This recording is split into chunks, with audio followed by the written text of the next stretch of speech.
is, the art of wrestling is to make it look real without being real, look stiff without being stiff. I wrestled some of the greatest wrestlers of all time, some of the toughest wrestlers of all time, right? The Steiners, the Road Warriors, Kevin Sullivan, and nobody ever asked me to hit them harder.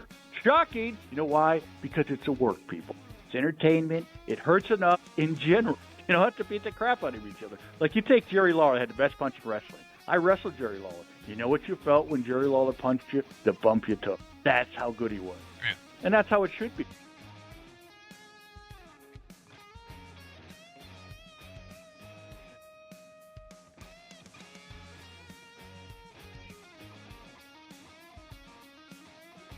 Hey, everybody, it's the In-Ring Wrestling Podcast with Kevin Kelly, your host, Casey Thompson. And Casey, as promised, you've lined up our first guest, and we couldn't think of a better guest to have.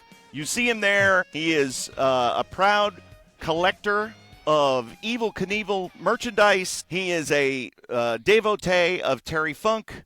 He was a trainee of the great Malenko, and he is one of, as even Dutch Mantel said this past week, one of the best enhancement guys of all time, the one and only Bob Cook. Bob, welcome to the In-Ring Wrestling Podcast. Thanks for having me on the show. I hate the term enhancement talent, but seeing Dutch gave me some props, I'm going to accept it this time. What term do you prefer? I prefer the term professional wrestler, but I've always been a little weird that way. Well, you know, the name of this podcast, of course, came from Casey Thompson being the, quote, in-ring wrestler so many times. And, of course, the J word, the jobber word, has always been that's a slur. I hate that word, too. You know, when I trained with the great Malenko, he didn't go, okay, this is how the jobbers do it. This is how the enhancement talent do it. No, this is how the professional wrestlers do it. And we did it the same as everybody else in the class. There's just different levels of professional wrestling. But if you're an overbearing, obnoxious, pig-faced bastard, ignorant wrestling fan, you're nothing but a loser and a jobber. And that goes out to them, by the way, not me. I'm talking about them.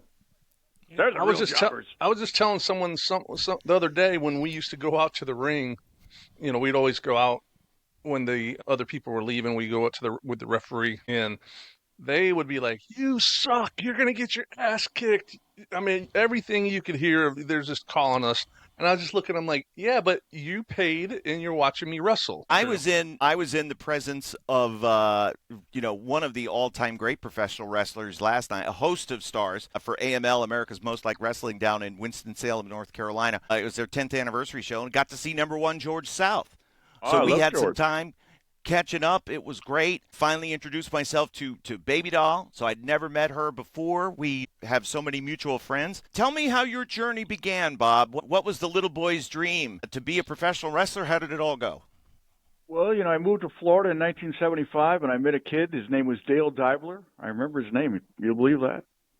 And we were playing basketball one day, and it was like 7 o'clock, and he goes, "I got to go home." And I said, "What do you got to go home? It's still light out." And he goes, "I want to go home and watch wrestling." And I was like 11, 12 years old, and I was like, "What do you want to watch that crap for?" You know, because I'd always heard the stories. And I went home with him, and I fell in love with it instantly. Championship wrestling from Florida. Gordon Solie was calling the action. Terry Funk was going crazy. Yes, I love Terry Funk. I got a shirt on right now. Funk you, wrestling fans. And I just fell in love with it, and I wanted to become a wrestler ever since that day. Seriously. How I would do it, I don't know. I instantly got on Google. I was like, wait, this is 1975. That's not going to work. And I just got lucky one day coming out of the Armory in Tampa, where they had wrestling every Tuesday night for decades, where Dory Funk Jr. won the world title, where Dusty Rhodes won the world title, all the historic stuff that happened in Florida wrestling.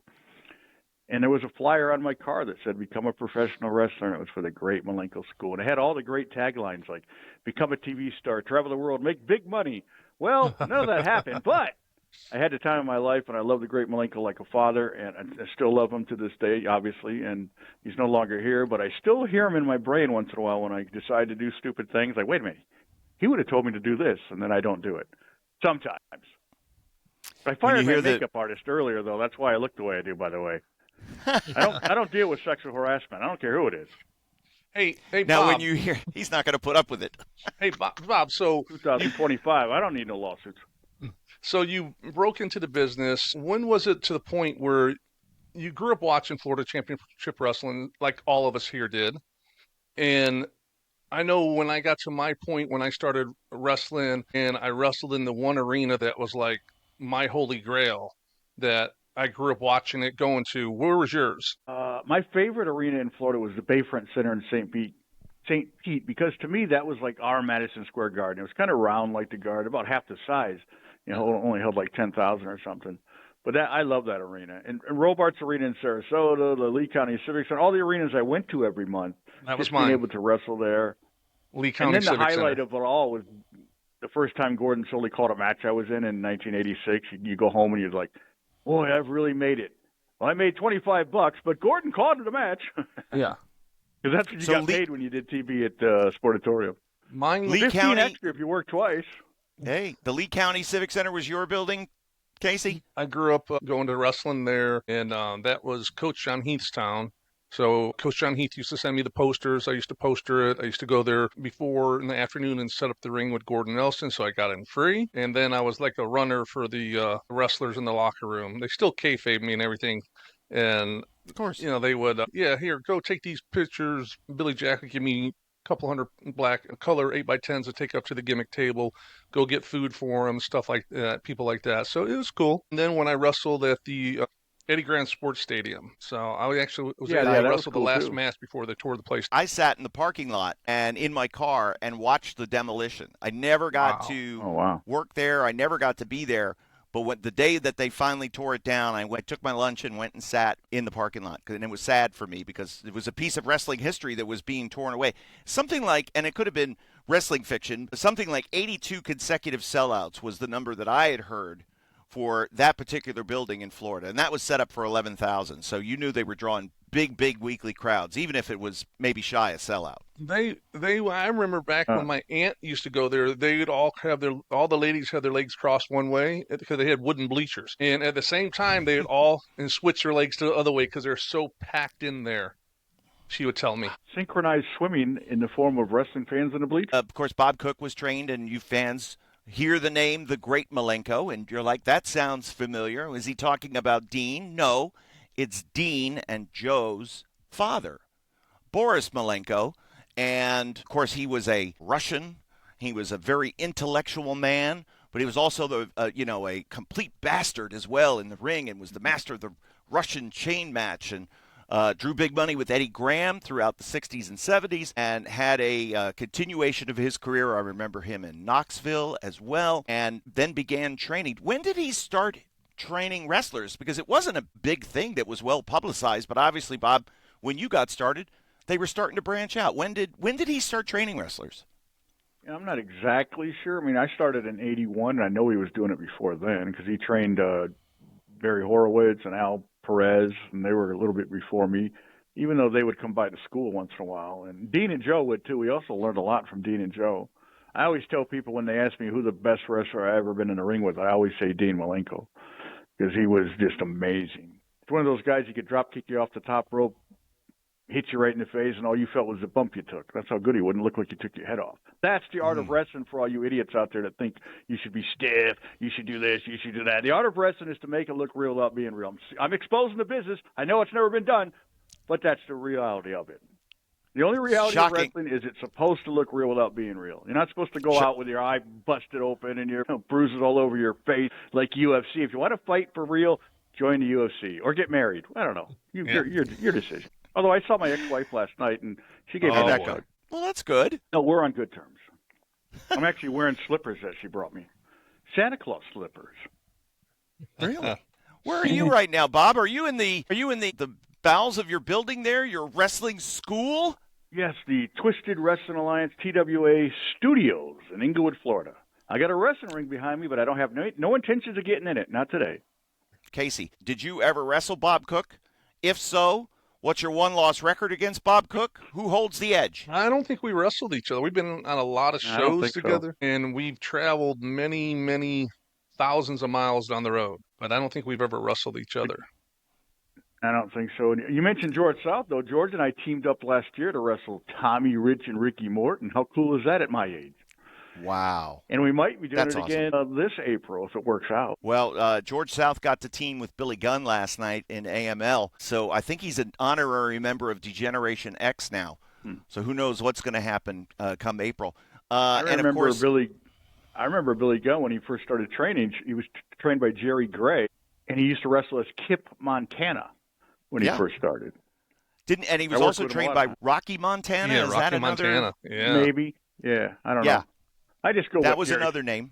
What Jerry tells me. Rocky Montana would say a short arm lockup, and everyone would be like, "What the hell is he talking about?" And Billy Gunn, 60 years old, just a freak, and still amazing. looks incredible. So, Bob, what was your first match? When was it? Who was your opponent? It was late '81. I don't remember the date, but it was just a kid that worked out at the school with us, and it's the only match I ever practiced from start to finish. We went over. It was like a 10-minute match. It was the opening match. It was held at the Moose Lodge in Tampa, Florida. The ring was set up by a lake. The people sat around the ring in lawn chairs. I got paid $20 on all the barbecue I could eat. His name was Will. That's all I remember is his first name was Will, but he wore a mask, and he was called the Masked Terror. And I turned heel in the match. Believe it or not, he was a masked guy, and he should have been the heel, right? I don't know. I don't book this stuff. I just play along. Was that a Malenko show? 1981. Was that? Yeah, it was a Malenko show, and I have pictures from it. Little crappy 110 camera pictures that you actually had to go to a place called a photo lab. How did that work? Because 1981, the Tampa office was still open. Championship Wrestling from Florida. Did Malenko have permission to run this show? Was it it just an outlaw show? Yeah, it was an outlaw show. He had lost, I guess he'd been, I don't know if you call it blackballed, but on the outs with the Florida office for years. And he got TV too, like in early 82, I think it was, mid 82, called IWWA Wrestling. It was a short-lived thing. He found a money mark like never mind, but he found a money mark and ran a TV show based out of Tampa, which, by the way, is where the NWA is taping their TV next week. At the Channel 3 studios in Tampa. And that's the first time I was ever on TV. I wrestled a guy named Louis Estea. He was under a mask, called himself El Tigre. I still have pictures from that even, believe it or not. The Malenkos went on TV and challenged Eddie Graham and Mike Graham to meet them at our show at the Curtis Hickson Hall in Tampa. Like, we challenged the Grahams. They didn't show up. Of course, we were just hoping we'd draw a crowd. And then he got in the ring and they did the 10 count. Well, they don't have the guts to show up. Trying to get publicity. But it was fun as a young kid like me. I'm just like, this is awesome. Now, and of course, my first boss in wrestling was another man who was on the outs with a lot of people in wrestling, and that Eddie Mansfield. So was there ever any – there was never any on me. Nobody ever said, well, Kevin, we would hire you, but you're an Eddie Mansfield guy. Was there ever any pushback on you for coming from the great Malenko? No. I didn't go to Championship Wrestling from Florida until '86, and Eddie had already passed away. And I don't know if that had anything to do with it. But Louis Estate, go back to him. He's who got me in Florida wrestling. Malenko had a school in Tampa, and he had one in Plant City. And on the weekends, he would train there. Actually, the Money Mark guy, he had it in his barn, like by his house. And every once in a while, I'd go up on a Sunday and train. And I just happened to be there one Sunday morning. I was training. I had my boots. I never brought my gear with me, which is stupid, right? But to train, thinking of doing a show, I always wore my professional wrestling boots for all you idiots out there that don't think they're important. But I was excited to get my first pair of professional wrestling boots. I wore them everywhere. That's just me, though. But Lewis would show up once in a while, and he showed up that Sunday to work out with us.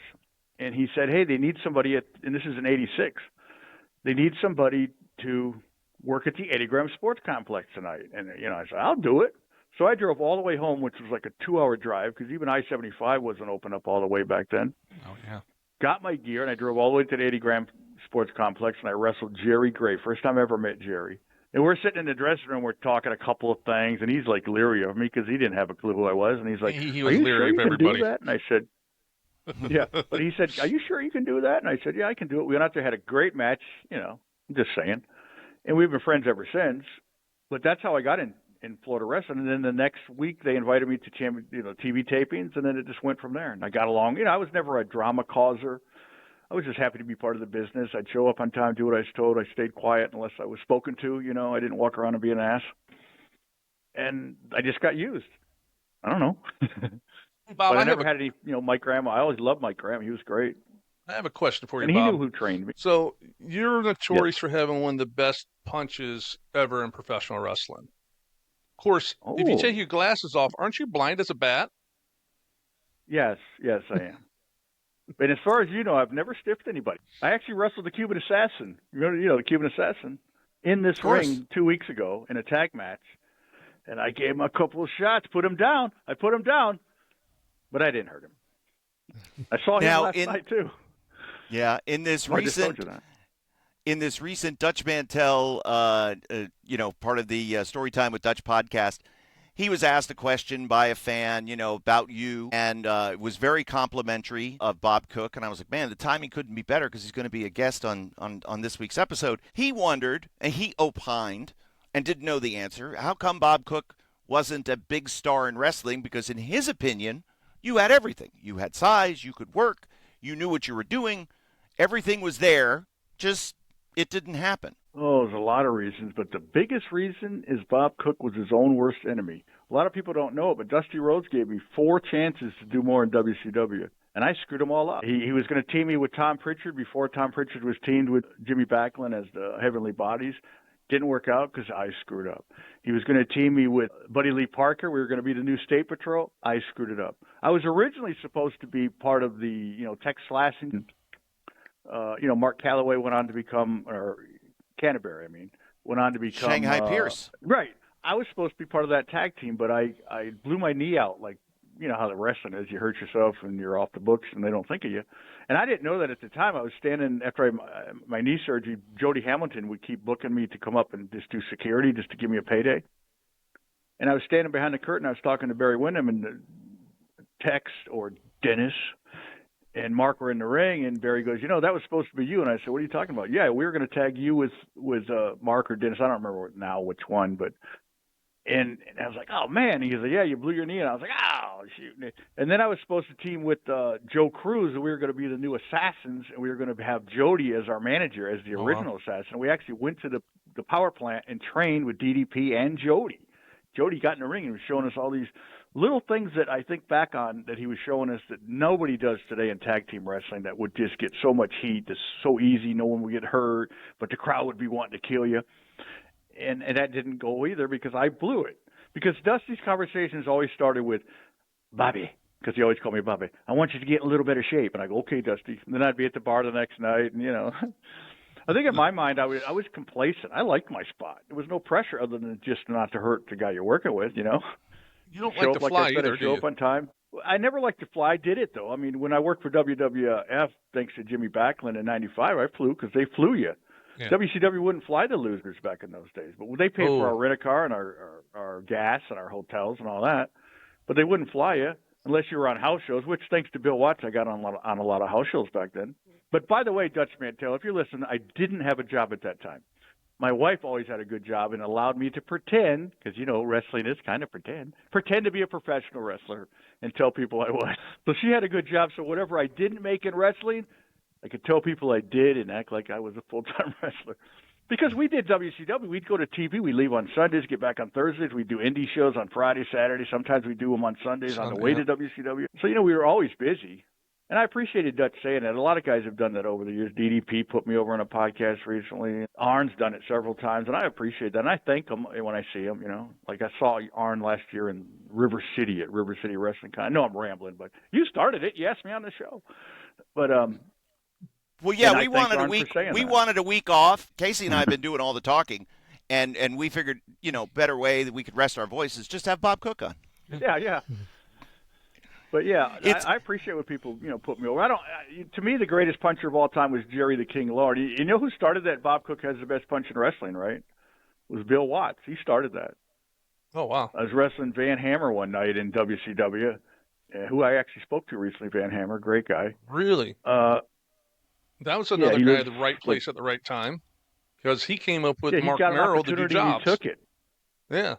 Right. I was Mark, there. You were there in the center stage when they came in there, and Dusty seen him. Yeah, I'm the one who got him in WCW. And then he was late for his meeting the next day.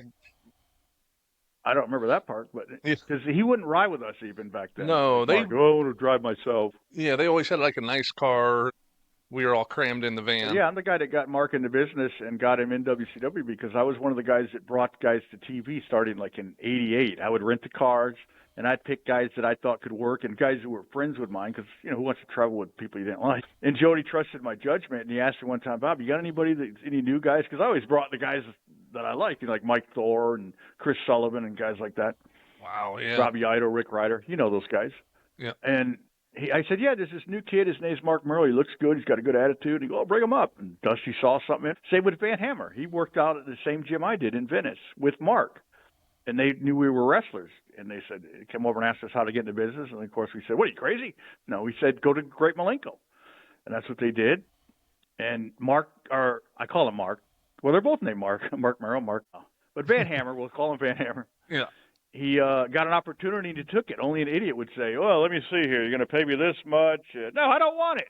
You take it and you do the best you can, and that's what he did. And he always had a great attitude. And anybody who doesn't like it, kiss my ass. That's what I say. I hate people that rag it. Like Mark was supposed to come on. I do a podcast here just for the fun of it. And Mark was going to come on, but then he went, yeah, Bob, I don't want to do it because every time I get back into wrestling, all I hear is the negativity from the fans. And I get it. Fans can be brutal. You're better off without it if they're going to just be negative about it. Yeah, but Casey and I talked about this before we started this podcast. There seems to be a renaissance of appreciation for the lesser-known wrestlers who were the star makers that was a from nice your way generation. Of saying enhancement talent. That's what I like. I've always said that. Call them the star makers. They should have a Hall of Fame section for the star makers. Guys like Mike Jackson, George South. Guys that people know or don't even know, but just show appreciation for them. Why not? Rusty Brooks. I mean, if you're going to put Drew Carey in the Hall of Fame because he ran from somebody in a battle royal once, why not put guys like George South, who literally loves wrestling more than anybody I've ever met and has dedicated his life to it, as most of us have in a sense, but why not recognize it? Well, and I think, Casey, you had said this, that there seems to be more appreciation for your generation of guys than ever before because of all the footage that's out there. Yeah, I think so. Everything is readily available on, the internet, so you can punch in pretty much anything you want and see it. A match with me and Elegante was on YouTube and it had over 1 million views. Recently, it was removed because of copyrights. I don't appreciate that because I made that big bastard look good, and now it's gone. And I remember taking a choke. You were the one, huh? Once. He was a great guy, though, George. He was an awesome. I can tell this story now because he's gone. Me and Penelope Paradise, who you probably know, Casey, right? Yes. Well, you know the Penelope. Filthiest mouth ever for a female wrestler in my lifetime. She was here at our show. She was here at our show. Oh, I remember awesome. Once we were driving down the road. She was on my podcast. I remember driving down the road with her once. I think we were coming back from Atlanta or something. Like, you had the worst mouth I ever heard of anyone. Can you just shut the hell up? She just didn't stop talking the whole entire time. Right, she was one of my best friends, and still is. And I used to take her on WCW trips with me all the time, any chance I could get. Were you with us at the time Chris Sullivan threatened to kill us all because of? I've been on a few trips with Chris Sullivan. I remember one trip me and Chris Sullivan were on. Something happened. I was driving. Penzer was trying to burn me with a cigarette lighter, and Chris Sullivan was doing something in the back. All of a sudden, I turned around and looked, and then I looked, and the traffic was stopped in front of us. So I slammed on the brakes, and we turned the car about 4 times in the ditch, and I took it back on the road. Everyone's like, "Whoa!" And that was like a weekly thing. The van. That was the fun part. It was either when Penzer was driving Indian style and fell asleep, and all traffic was at a stop, and he dumped the van in the ditch and rolled it a couple times? No, thankfully I wasn't on that. Yeah. I used to drive with Dave, and he would read the newsletter, the Wrestling Observer, while he drove. I used to hate that. I mean, Penzer would start off in Miami, so he would get up real early to pick everyone up, and we'd make it up to Lake City in Florida, and we would always stop at that Shoney's. Pick up Mike Thor most of the time. Yep, and so we would eat at that Shoney's because there's an all-you-can-eat breakfast buffet, and Penzer would lay on the floor of the van and just sleep. And of course, the whole time everyone's spitting their dip and everything down there because Penzer was our stooge because he messed with us so much. We'd always get back, so he'd lay in it and everything, not realizing it. And we leave the air going and everything, the van running, and went in there once and came out like, he left us. He's gone. Well, Penzer is in there sleeping. He hears everyone get in and all, where he thinks he hears everyone gets in the van and everything. He sits up, looks, and like, what? Whoa! There's a black dude that stole the van that was driving it. He thought it was us, and no, it was someone seen a van run and didn't realize there's someone laying in the back. I mean, you could write a book off of those stories just in that van. Well, why don't you write a book, Bob Cook? Well, I've actually had people that offered to help, but you know how people are. hey, I'll help you. And then, of course, who are they? Knock, knock. They're not there anymore. Dave wrote a book, or I think 2 books, actually. I don't know if he included any of those stories to protect the guilty, but. Yeah. I think a couple of us guys should get together and just get get a ghostwriter with all of our stories and make up a. Well, they got road stories from the top stars. How about road stories from Penelope? Tells me that all the time. Whoa, there's stuff that we could tell that nobody would believe that happened. In the whole concept of the show, we were there during that time, so we have our own perspective through our eyes. Lex Luger might treat me one way, but he treats someone else a different way. I have different views on people that you may or Kevin may have that you might say, oh, he's a great guy, like Kevin likes Vader. I think Vader's wait a minute now.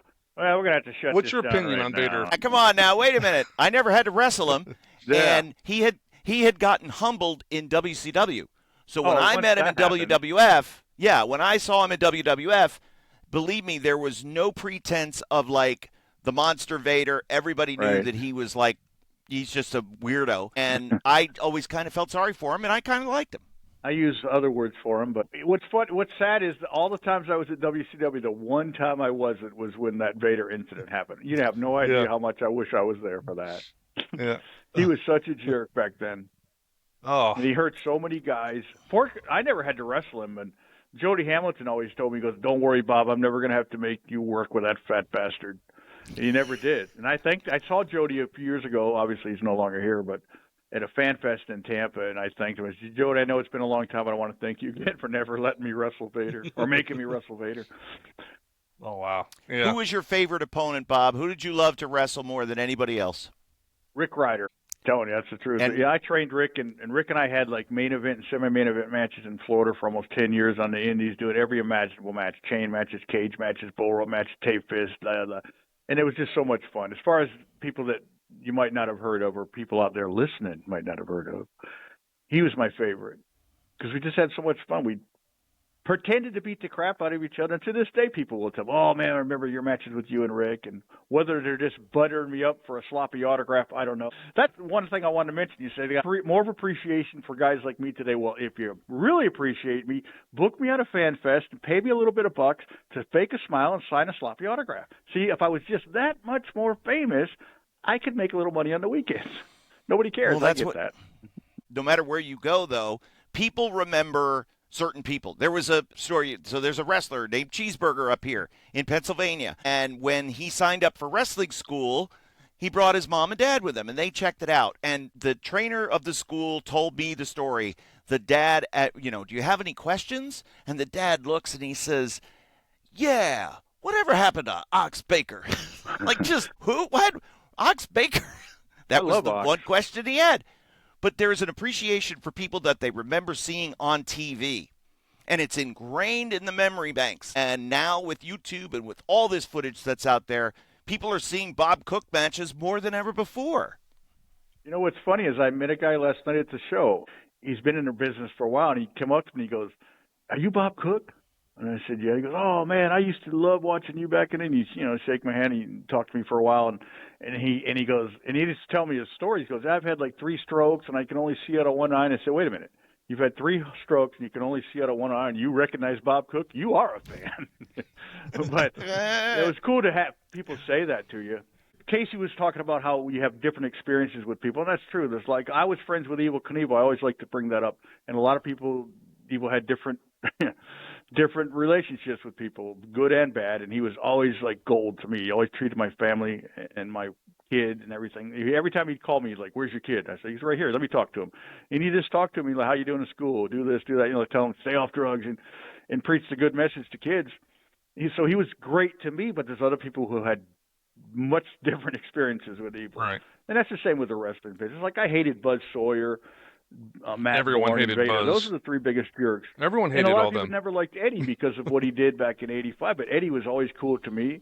And I still talk to Eddie to this day. We text back and forth. He actually said he's going to come down and do my little podcast thing. Yeah, and again, what people know, what people remember, the state of mind that people were in at any certain given time. But Casey, to your point, those were pretty much three names that like kind of everybody went, oh yeah, right? Yeah, I could tell you. I won't tell you the guy's name because I have too much respect for him, and he's always cool to me every time I see him. He actually put me over on a Cali for Alley Club speech a couple years ago.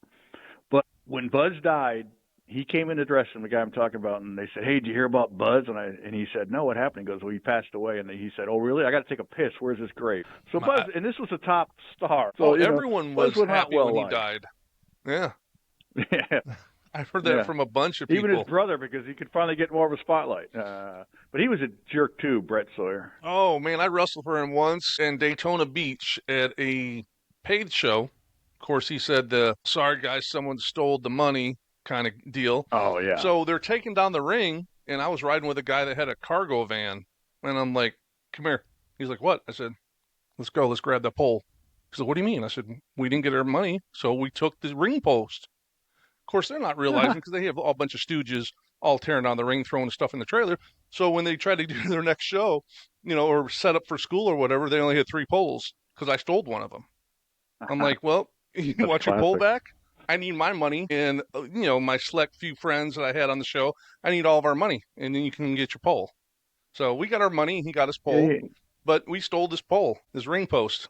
Brett was cool back in the 80s when he was the bubblegum kid in 88 here in Florida for a little while with Mike Graham and Steve Kerr when they restarted Florida wrestling after that bug-eyed, mongoloid-looking freak. Jim Crockett bought it and shut the original Florida down. But Brett was okay. Last time I interacted with Brett, he sent me a message out of the blue. Bob Cook, F you, would send me like middle finger, and I sent him middle fingers back. I said, no, F you, Brett, and then I blocked him. Then he went crazy. He was threatening The Undertaker and Arn because they said bad stuff about his brother. Here's the reality of life. They say don't speak ill of the dead, but if the dead were assholes in life, they're assholes in death, and it doesn't disqualify how you can speak about them. Jake the Snake said bad stuff about the British Bulldog. Well, I never liked the British Bulldog either, personally. He was never a nice guy. Yeah, there's God rest his soul. No. God rest his soul. We all hated him. That's the kind of like, I like that. That's how you can couch it and you can get away with it. It's like saying allegedly before anything you supposedly did. Right. And I know people who have had good experience with Vader and different people that we're talking about, and that's great for them. Like Ole Anderson. A lot of people didn't like Ole. I loved Ole. Ole was cool as crap to me. He'd sit there and tell me stories. Same with Bill Watts. And I went back to Bill Watts with the best punch in wrestling thing, but he was always cool to me, Bill. So when you went into the dressing room at WCW, and I think I talked this a couple weeks ago, our dressing rooms weren't separate. Everyone dressed together. There wasn't like an enhancement dressing room, overs or star. I tell people that all the time. Everyone was together. But when you went in there, who was the one person you're like, oh man, I don't even like to even see him because he's such like a jerk or an ass or. Got to be the people I mentioned. I mean, most of the guys were great. Like Brad Armstrong. Anytime Brad Armstrong walked in the dressing room, he just make me laugh because he was such a great guy. Yeah, when Terry Funk was in WCW in '89, I was like a lapdog with Terry. I sat with Terry every chance I got, and he would just tell you stories and give you advice. And people don't understand when Kevin Sullivan used to live down in Key West. Down in Isla Mirada. I used to go pick him up, and he had a guest house on his property. I used to stay in his guest house for a few days. It's before my kids were born. People are like, why are you driving an hour and a half, 2 hours out of your way? I said, do you realize it's Kevin Sullivan? And just the stories on the road that we're driving that he just tells. I just sit there and I'll ask a question to spark him his interest in it, and he'll just take off and just start talking about stuff. The same thing when I was with Blackjack Mulligan. Awesome. I used to ride with Blackjack to shows everywhere, and he would tell me everything. Of course, Blackjack used to talk in bits and pieces, so I'd have to put the story together afterwards. And I remember going to Blackjack's house once, and he had this old bear dog. His dog name was Bear, but it was like a sheep dog. He said, yeah, this dog doesn't like anybody. He says, Barry can't get in the house. Kendall, he wants to bite him. And so he's like, hey, you want a peanut butter and jelly sandwich? I'm like, sure. Blackjack's going to offer to make me a peanut butter and jelly. He's like, okay. So he had his sitting right there, and I'm sitting. He came back in the room. He's like, why'd you eat my peanut butter and jelly? I was going to make you one. I didn't eat it. He said, who ate it? I said, Bear ate it. I didn't eat it.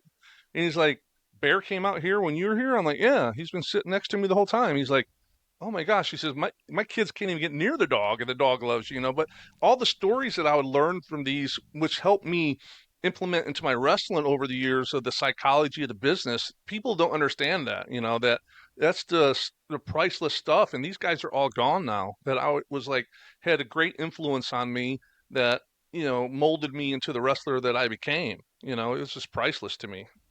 Just like with you with Terry a lot of Funk people and don't the great realize that. Malenko and guys like that. And when you hear about the stories in AEW, when the agents, they had legendary agents there like Arn Anderson, Dean Malenko's there, and you hear the stories where the wrestlers there don't take their advice, don't encourage interaction with them, to tell them things. I can't imagine that, man. There's certain guys that were just so open to helping you. And even Flair, when the Four Horsemen would come in the dressing room, except Tully. Tully was a jerk. They'd all come in, they'd shake your hand, they'd ask you how you doing, how's your family? Tully just walked by with his nose in the air. But Arn and Ole and JJ and Flair, they were awesome. And people don't take advantage of people like Flair. People would ask Flair for pictures in the dressing room. They say, don't take pictures, which I hate that I didn't take more pictures. All the people I met, from Andre to Dusty. And I don't even have a picture with the great Malenko, for God's sakes. Oh, wow. Other than just video, because I was in Malenko's last match ever, and so I have video of that, which is cool to go back and cry on. Wow. But I don't particularly like to cry, but I do when I watch it. I wrestled Blackjack's last match ever. But I never took in the last match at the Eddie Grant Sports Stadium, so it was cool. Oh, my God, really? Wow. Yeah. I don't know if you guys nowadays to take pictures. Who cares? Yeah. But Flair, people would ask Flair for pictures in the dressing room, and he'd be like, "Yeah, sure," and he'd thank them for asking him to take a picture with them. And he probably would take his comb out and comb his hair before the picture too, wouldn't he? I don't remember that part, but I just remember he was always a real close talker. Remember John Allen? Yeah. I took half those pictures for him. Oh, okay. I wish I would have taken more pictures. We were at WWF once and doing TV, and he was taking pictures, and I was doing it. He was taking a picture with Sid, and I knew Sid really well because, as you know, I wrestled Sid probably more than any person alive, on for a TV Rick match. Ryder's neck, by the way. Oh, really? Oh my God, really? See, he was always good to me.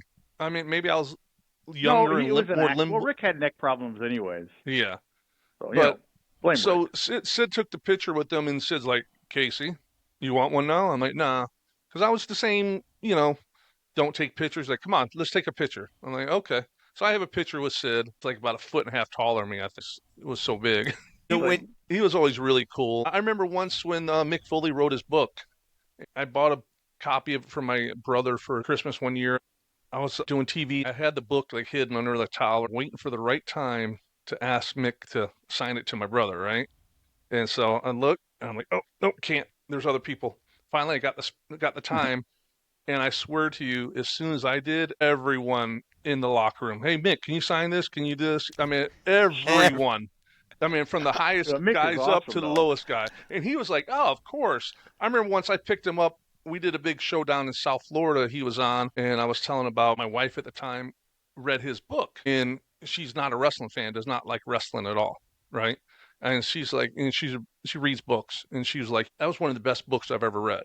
It was an easy read. It was good." So he actually picked up the phone to call her, and she was up in New York with my son. My son was a little baby. She's doing something. So he's like, I got her voicemail. He's, "Hey, hi, this is Mick Foley. I heard that you, read my book and everything. I just want to tell you, to you, for me, coming from you, just, a mother that, doesn't like wrestling, it means more to me than the casual wrestling fan." He's like, "I appreciate all that and everything. Have a nice day." So he's just like a really cool guy. Mick's like one of those guys that's almost too good for the wrestling business. Yeah. And again, he was another friend, very close person with Terry Funk. Right. So it seems like we need to just you can look at a person and you can judge the character of somebody by the company that they keep and by those that will hang around them. And obviously, Bob Cook is in very, very good company. Bob, we could talk for days and days and days with you. And I promise you that we are going to have you back on very, very soon when schedules permit. I do want to give you an opportunity because I want to know more about your wrestling school. And I want to know where it's located, how potential students can contact you, and what they might get from training with you. We just started it a couple months ago. A friend of mine, his name's Joseph Saraceno. He's the guy who actually owns the ring and put all this together. And he started wrestling when he was 60 years old. He has an amazing story. Wow. His young son lost his mother when he was like 8. And Joe used wrestling to help bring the kid, bond with the kid. Not that he wasn't bonded with him, but, he help him get over his mother. Not that he can get over, you know what I'm saying? Help him get through it, let's just say that. And he was at a show that Fred Ottman had started a wrestling school and he ran a show at the Kennel Club in Sarasota, and we were all there hanging out because Fred's one of my best friends.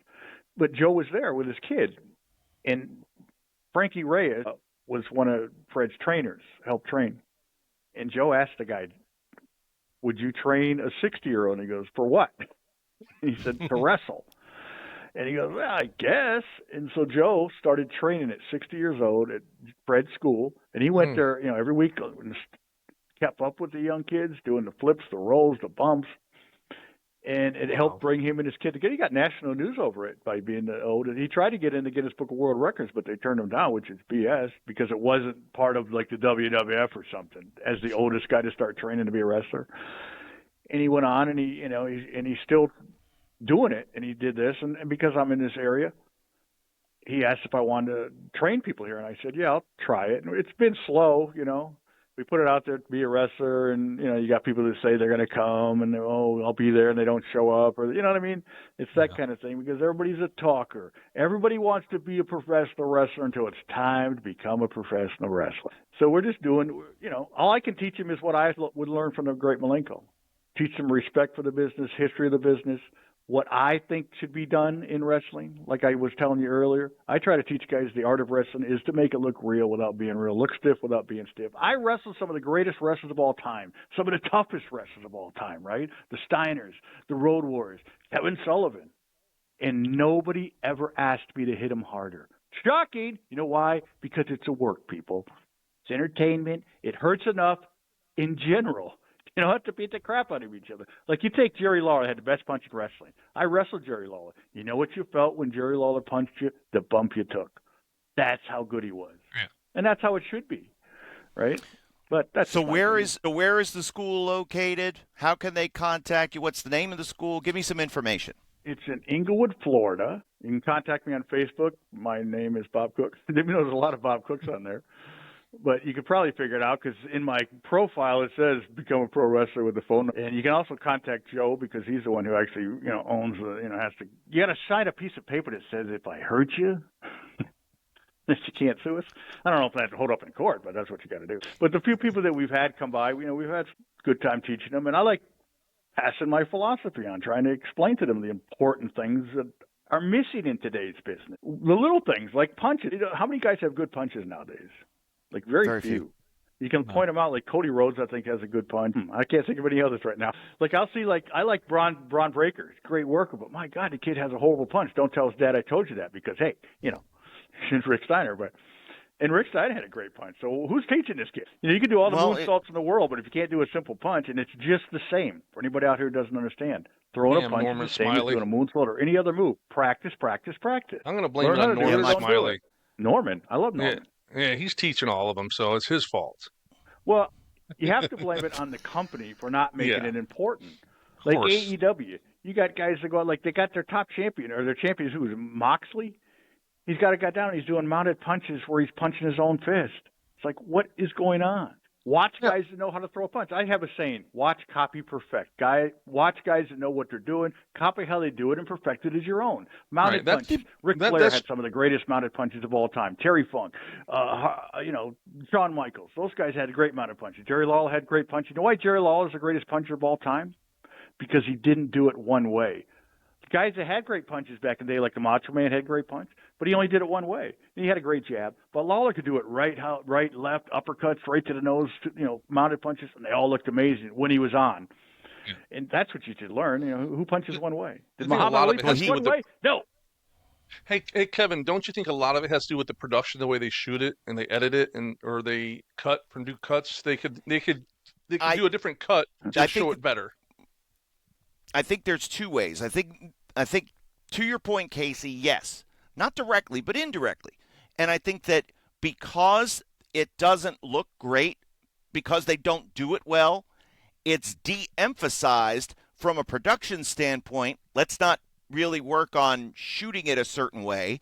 And they always teach guys, well, if you don't do it well, then just throw a forearm. Okay. They're not teaching it because a Vince thing was, and of course you hear this from some older guys. I know Bill Watts was credited with this because Jim Ross has said it. If you're punching 10 times in the corner and the guy's not coming out bleeding, then it's kind of exposing the business. So one punch, Bob Cook, one punch, Jerry Lawler, one punch guys, perfect, great. But when you're throwing a flurry, then it can get exposed. So WWE de-emphasized it. They were de-emphasizing it when I was there, and they were working on other ways of using strikes. Now, Mike Mondo, who came from that system, Mike Mondo drills every single day for himself. He's also trained guys, but for himself, it's jab punches on a heavy bag, it's right crosses, it's left crosses, but he does sets of 100 each and every day at the end of his workout. And he is, of the modern guys, he is, he has a great reputation of being a fantastic puncher. So it's not just one thing that has led to kind of the de-emphasis of it, but rather kind of a culmination of a few different elements and that's where the appreciation comes from. Bobby Eaton, fantastic punch. Scott Hall, fantastic punch. But the biggest star, Hulk Hogan, was a hand puncher. So was Big Show because he did it the way Hogan did it. So it's things you could get away with when you're a top star. For the rank and file, it's got to be really, really good, Bob. And that's where the one thing that we remember from Bob Cook was, wow, that guy had a great punch. But you could do everything. It wasn't just the one punch. It was your whole repertoire of wrestling. Well, I appreciate it. The thing I like when it comes to punch, the thing I say is, if you punch somebody one time, you should leave a mark because you're not really exposing the pain. Let the people question what they see. If you punch somebody and it looks good, and it makes the fan in the front row go, I know he should have a mark, but I swear he punched him. Just make him question it. That's the thing. Questioning it is the key. It's like magic. You know the tiger didn't really disappear, but you're sitting there going, I don't know how he did it, but it was freaking amazing. And if you got a guy that throws a great punch, like Jerry Lawler, you're talking about flurry of punches. When he took the strap down and he did, the crowd went crazy because every punch looked amazing. And it doesn't matter. They're not sitting there in the front row or even in the upper decks. They're not going, oh, but he should have a mark. They're going, no, man, he beat the crap out of him because they're into it. They're in the moment. You should convince people within the moment, whether it's in the first row or the third row. And if you can do that, you're already ahead of the game, I think. But It's just making people question what they see because your mind tells you what reality should be, but your eyes tell you what you see, and then you get conflicting with that. But you go home going, man, they couldn't have really been hitting each other, but I swear they were. I heard it, I saw it. They didn't have marks, but I swear they were hitting each other. Casey, it's so amazing to hear Bob talk, and he mentioned before about Dr. Tom Pritchard, potentially being in a tag team with him. I hear so much from Bob. I hear that Dr. Tom philosophy seemingly coming out. It's as Casey disappears for the moment. But Bob, the way you talk, it sounds like my many, many, many conversations with Dr. Tom over the years, and he's got a training school up in Knoxville. Right. It's the same philosophy. He's used one of my matches. I had a match with Dick Murdoch in '87 on TBS, whatever that was, World Championship Wrestling. And he says he's used that match many times to show his students psychology and how guys, do whatever. And because I don't know, he always put me over when he said it. Whether he means it or not, I don't know. But because working Murdoch was awesome, and Murdoch let me get the punches in, and he sold them and everything. And he said he uses that as an example of how to get over or whatever.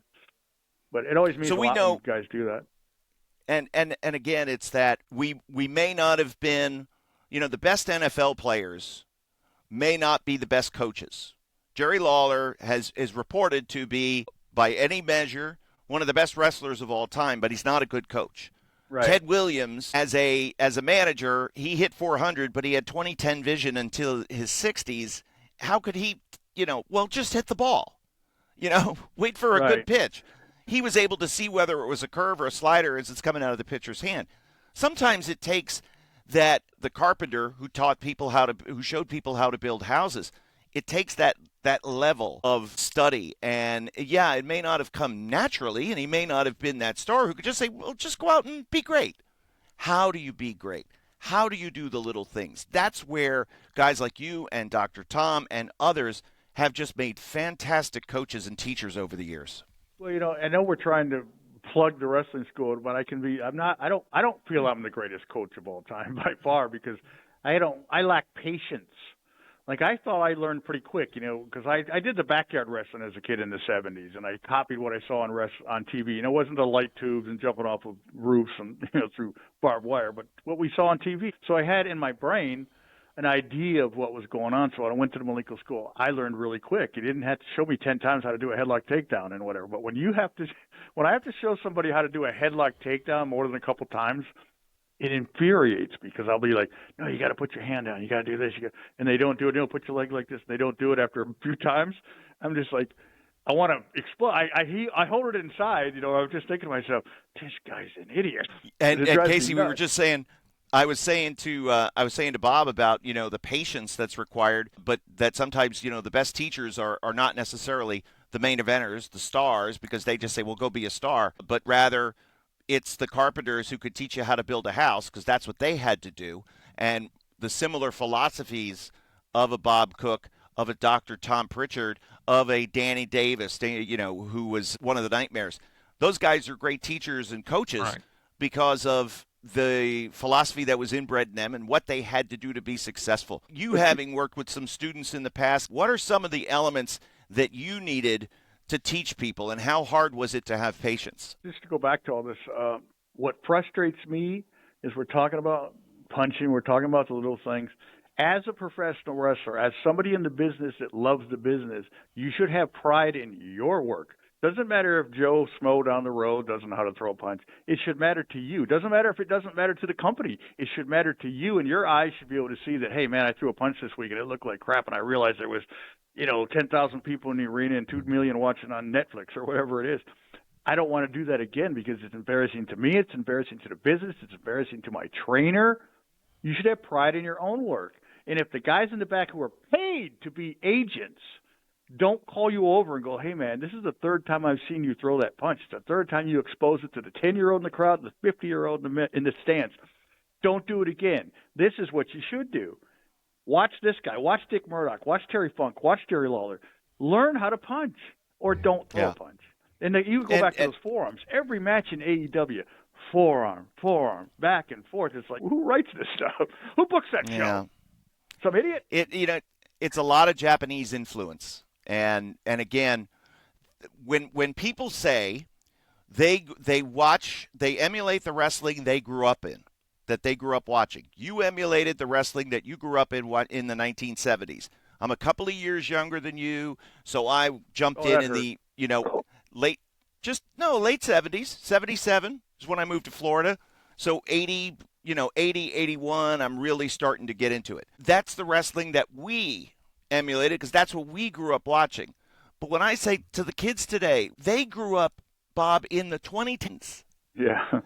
And it's like, well, that kind of explains to it. And that's why Dr. Tom shows Dick Murdoch versus Bob Cook from 1987, because the parents weren't even together when you guys had that match. Right. Expand your horizons. The reality is you have more opportunity nowadays to learn about wrestling history than any time in history. When I was a kid, the only time I knew that Blackjack Mulligan was feuding with John Studd in the Carolinas as a good guy was through the wrestling magazines. And when he came to fight Dusty Rhodes at the Bayfront Center, a bull rope match in 1978, I was shocked because he was a bad guy, because I didn't know he was a good guy in the Carolinas.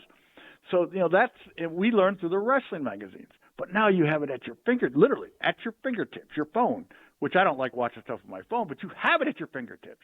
YouTube and every outlet you can think of. The WWE Network still exists on Peacock. There is literally thousands of hours of old footage that you can go back and divulge. And the reason there's not more footage added is because you idiots out there don't watch the old footage enough. It's the least watched footage on the network, and that's sad.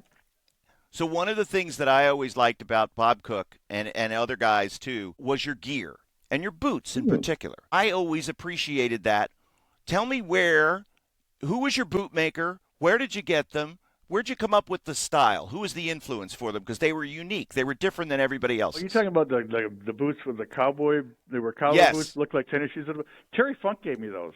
The first pair of those boots Terry Funk gave me, because he was the guy who introduced. Well, there was a couple other guys that did it, like Jonathan Boyd from the original Sheep Herder had a pair of those. But Terry's the one, because I love Terry, so anything he did, I noticed. Like the first day I met Terry Funk was at the Sportatorium in Tampa in 1986. He walked in the dressing room, and to me it was like a light was following him, like God walked in the dressing room, right? And he had an earring dangling down, and he had those boots on. And I wear an earring to this day because of that day. That day I went home and I told my mother, because he had taped TV in the morning. So I went home and I told my Mom, I want to get an earring. And she goes, well, your dad's not going to like it. And I said, yeah, but Terry Funk has one. So she went with me to the mall to get an earring because Terry Funk had an earring. And I show my dad and I go, Dad, I don't want you to get mad at me, but I got an earring. He goes, oh, issue. And I go, but Terry Funk has an earring. He goes, okay, it's okay. But so I wear an earring to this day because of Terry Funk. But he gave me a pair of those boots. I was sitting with him, man, those are the coolest boots ever. Because if someone else would have walked in the wrestling, like if it was like if Bugsy McGraw, who also has an awesome supply of cool boots, but he didn't have those style boots.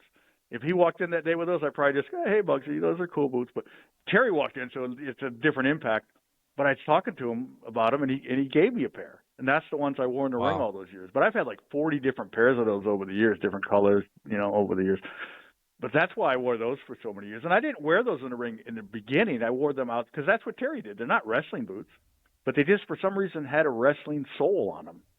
I mean, they're made by Tony Lama, and they were called Kenny Lamas. I call them Terry Funk boots, as everybody that, like Chris Nelson loves those boots, and Pat Rose, and other guys that had Eddie Gilbert used to have a pair. Barry Windham's had a pair. But I just loved them.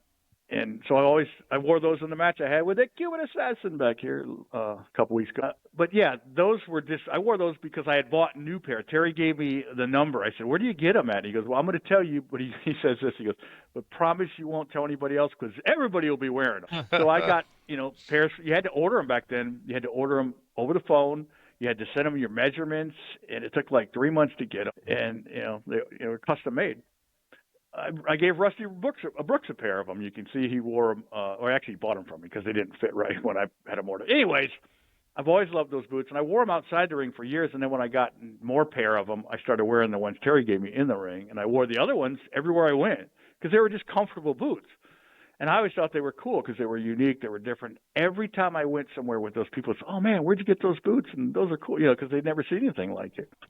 I always appreciate, Casey, when guys have a style and a look, and their gear is sharp, it looks different. But I also appreciate that classic wrestler attire that, to me, is something that, might be a little lacking in today's presentation. Most I got all my gear from K&H Wrestling Wear, which was kind of the only place to get it back in the day, from Carl K&H Gilligan and out of B&A Ohio. boots. The boots, the trunks I wore, yes, I was able to squeeze into my trunks. The ones I wore with the Cuban a couple weeks ago were from K&H Wrestling, where I still got all my trunks.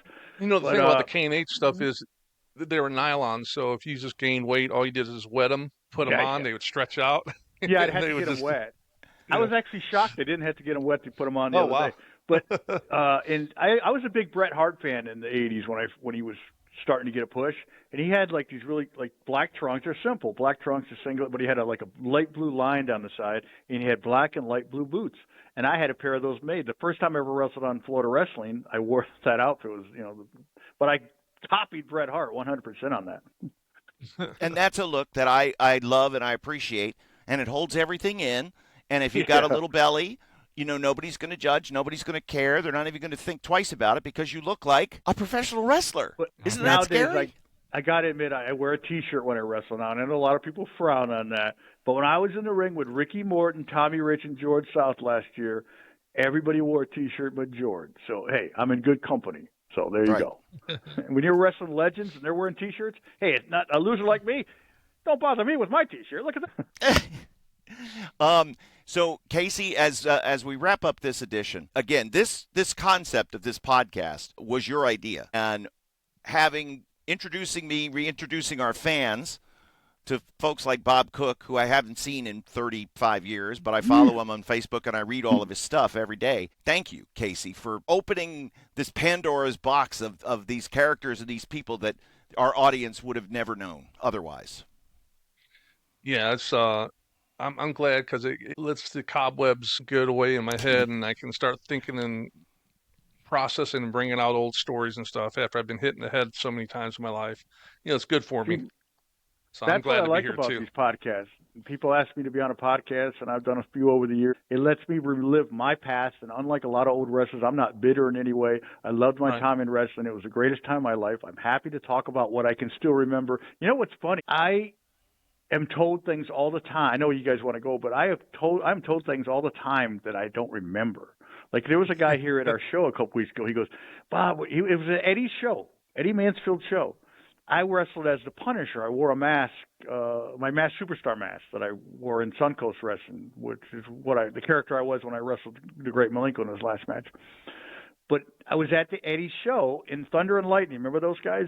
Yeah. Jeff Farmer, who went on to become the Fake Sting. I don't remember the other guy's name, but the guy who was at the show here he wrestled as I can't think of his name offhand. I'm trying to speed through this silly story, but he goes, I remember you when we were a team in at Eddie's show, and the Thunder and Lightning came in the dressing room with a script, and they like wanted to go through this and go through all this, like to do this, and they said, and he says, Bob, you looked at the script and you said, you wrinkle it up and threw it over your shoulder and said, I'll see you guys in the ring, and I left the dressing room. I have no memory of that, but in my mind, that's the greatest story I've ever heard.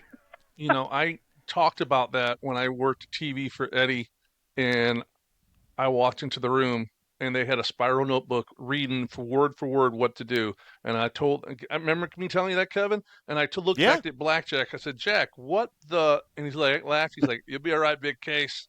And they're like, then they're reading. They're like, okay, then I want you to hit me with a forearm to the back and really lay it in hard. And Jack was over in the corners just laughing because unlike Bob, I did wrestle stiff.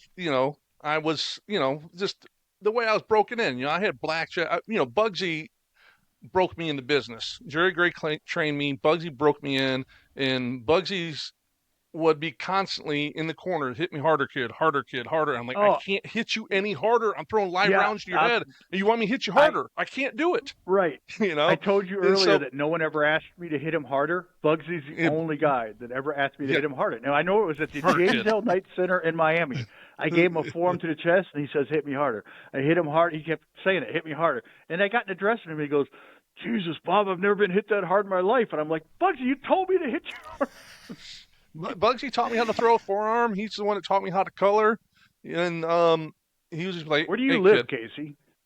I'm in outside of Orlando right now.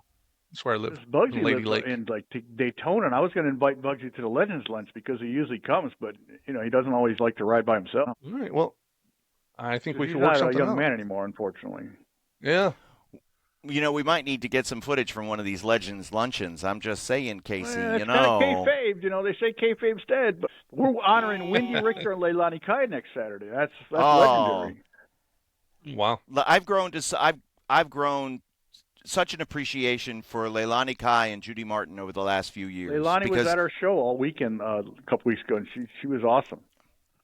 What a genuine she absolutely loves wrestling. I love her. And loves, she's so great.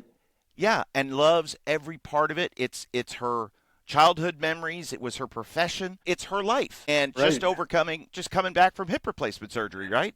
Right. One of our sponsors is a place called Twisted Fork. It's a restaurant down the road. And we all went there the night before. It was Pink Cadillac, Despina Montegas, who used to wrestle in the 80s. Wow. Leilani, and Penelope Paradise, and Joe, and Penelope's husband, Steve Collins. Remember Steve Collins? Oh, God. Ripper Collins. Steve Collins. I've had tons Ripper of Collins. matches. Ripper Collins died. Talk about a bunch of old-timers there, huh? Right. We're all at the Twisted Fork. Penelope went crazy because Debbie Malenko was with us. Geez, I forgot Debbie. My God. Perfect. She's our champion. And she had the belt with her. And she went crazy with Penelope. And there were just pictures and had the whole place up in a roar. Wait, Steve Collins was the beach guy, right? Right. He was originally friends with Kevin Sullivan. Yeah, he was the devil's friend. Japan tours. Yeah. Right. Yeah, I wrestled he's been married Collins. to Penelope.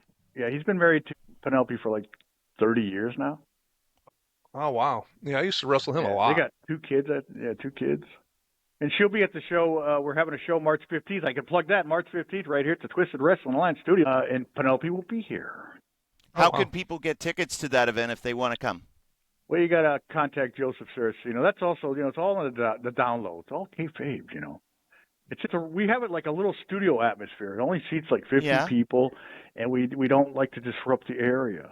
So it's kind of we already got most tickets sold for the next show, but thanks to my own kid who's wrestling. My own kid's wrestling again, and all his friends like to come. And we don't let them in free, though. No, we don't. Make them pay, Bob. Exactly. All right, so we got to have you back on, Bob. We've got to work on this book. We've got to get some more stories from you, from Casey. We've got to get more legends on. We've got to have more study into the generation that is past but certainly not forgotten, and very, very much appreciated here on the In-Ring Wrestling Podcast. For Bob, just to thank you again for your time. You're the best. And I forgot to mention, join the Cauliflower Alley Club. I am the social media coordinator, and that is an amazing club that helps old wrestlers or any wrestler who needs help financially when they fall on hard times.